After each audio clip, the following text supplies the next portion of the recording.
Starting up with perseverance? The secret behind every success? Starting a business has never been an easy road. It's like walking across a desert. In your hand is only a small bottle of water. Ahead of you stretches endless burning sand. Outsiders only see successful people stepping on stage, receiving awards, owning big companies, luxury cars, and beautiful houses. Few know that behind the spotlight are countless sleepless nights, mornings waking up with an empty stomach, and hundreds of failures that felt like there was no way back. I still remember vividly the first morning. I decided to start my own business. I sat in a tiny rented room, less than 10 square meters, sunlight streaming through an old window, with nothing on the desk but a notebook and a pen. I wrote down 3 words. I will begin. I had no capital, no wide network, not even a clear idea. But deep inside, I held on to one belief. If I persevered, the path would reveal itself. The first day I went to raise funds. I wore a faded shirt, holding a 30-page plan printed at the neighborhood photocopy shop. My hands trembled as I presented my idea. The investor stared at me for less than 10 minutes before shaking his head. This idea isn't realistic. The market already has people doing this better than you. My advice? Go find a stable job. Those words felt like a knife piercing my chest. I walked out of the meeting room into heavy rain, sitting alone in a cafe, staring at the only bill left in my wallet. My eyes burned. The question echoed in my head. Should I stop here? Steve Jobs once said, I'm convinced that about half of what separates the successful entrepreneurs from the non-successful ones is pure perseverance. I realized that if I quit that day, I would live the rest of my life in regret. So, I stood up again, brushed the rain off my shirt, and kept walking. Starting up is like building a house. Every failure is a cracked brick. But if you keep stacking new bricks, sooner or later, the wall will take shape. A friend of mine opened a bakery. On the first day, she sold only 3 cakes.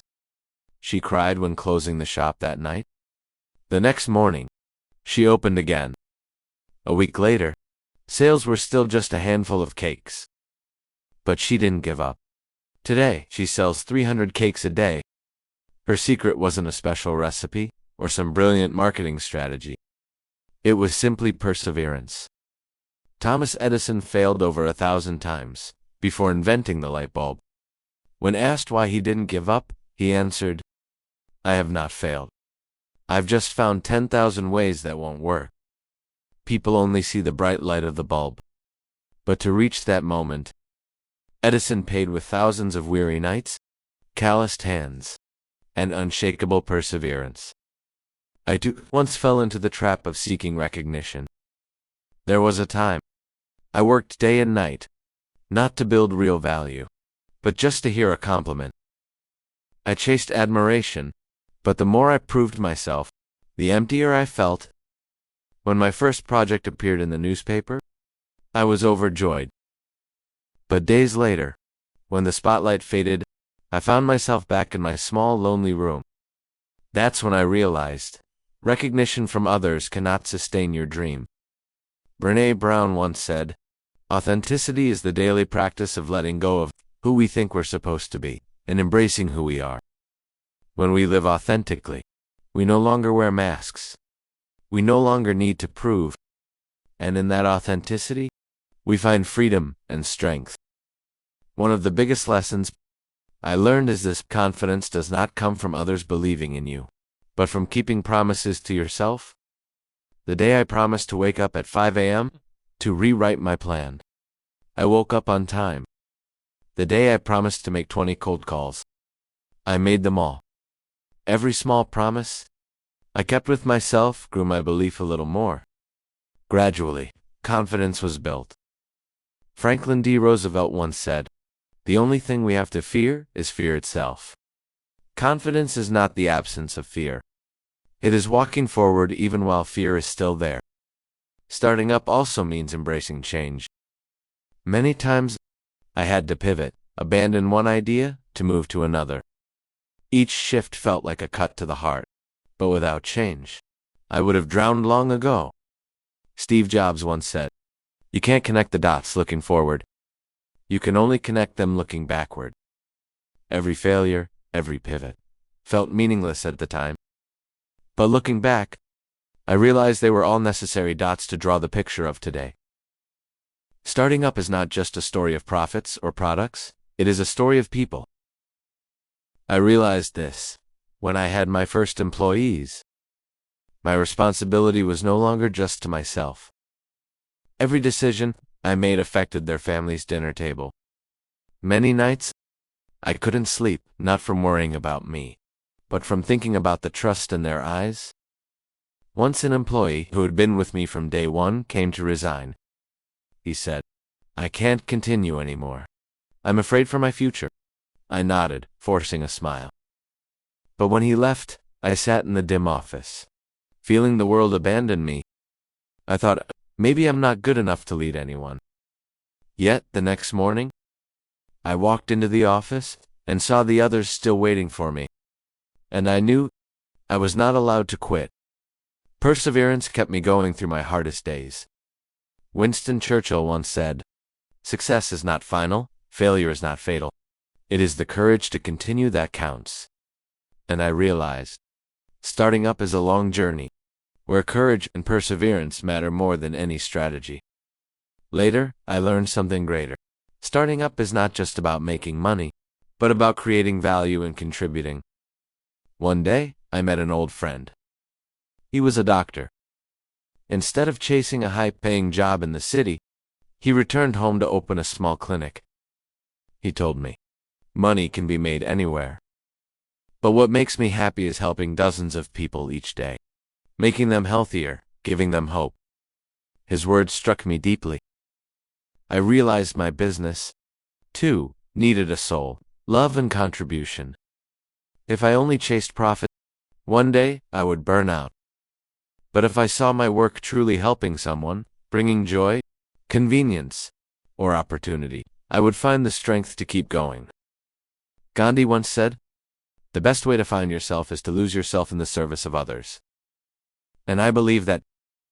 Of course, no one escapes hardship. There were months when my company stood at the edge of bankruptcy. The bank account held only a few dollars. Yet salaries still had to be paid. Clients delayed payments. I ran everywhere, making dozens of calls, knocking on every bank's door, reaching out to friends.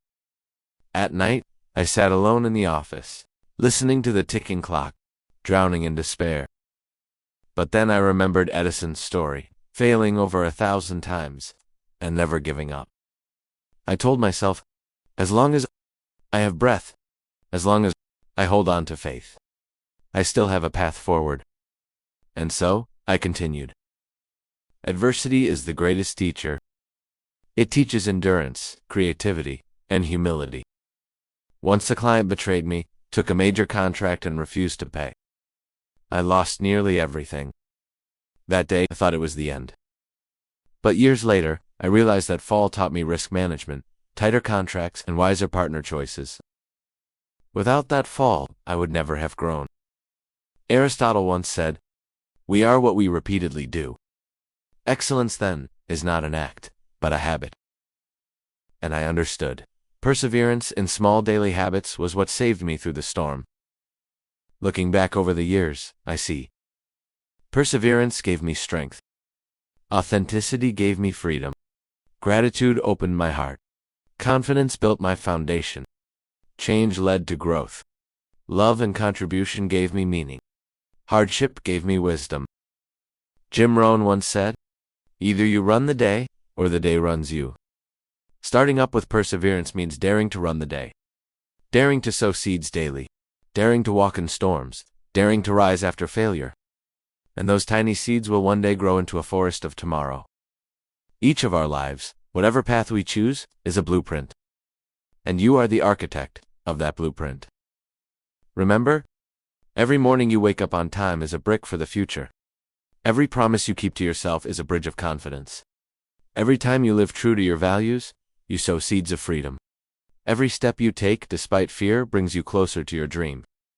Starting up with perseverance does not promise an easy path, but it ensures you will go further than anyone who quits midway. So, choose perseverance. Choose to design your life. And one day, when you look back, you will smile, seeing that every drop of sweat, every tear, every pain has turned into a colorful painting, the painting of a meaningful life. Thank you for staying with me until the end of this story. If you found this content helpful, please like, share, and subscribe so you won't miss the next inspiring books. I promise to bring you even more meaningful works. Stories that nurture faith, spark motivation, and help us build a truly valuable life together.